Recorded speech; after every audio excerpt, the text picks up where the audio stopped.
Okay, gang, new drill. I just shot a variation of this, so I want to see if I can actually do this. Object here is to obviously make each of those balls, so let's shoot it in the pocket. And then I'll tell you what the hard part is.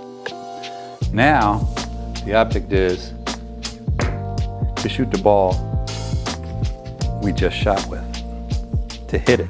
So we make the 11 and hit the ball, the cue ball that we just shot with. Just like that. And we have a more target-rich environment, which is what we need, because as we get closer to the center of the table, it becomes more and more difficult.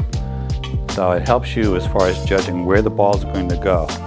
So I think we can hit those with no problem from here, from the 6. And we do.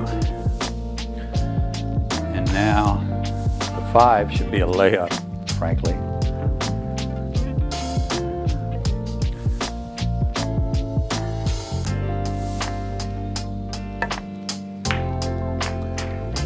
And now we have a lot of balls clustered together, but we have an angle that is pretty difficult to work with.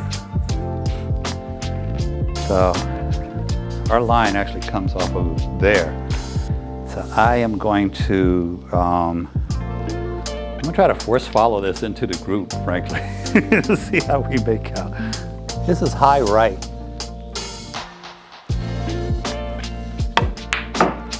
Oh, and I missed him. Just by that much. Anyway, I'm not even sure it's possible to get there off of that one unless I drew it back off of something, but I put a bunch of force follow, high right hand English to try to hit it. Something to give a try. Worst case scenario, guys, since it's almost impossible to get this last shot over there in that part of the table, one of the things you could do is have your balls cluster in a different area, which if I had the foresight I would have. But you can also just make sure you don't have a situation where you're too close to that diamond, and you should be able to roll it in and find those balls.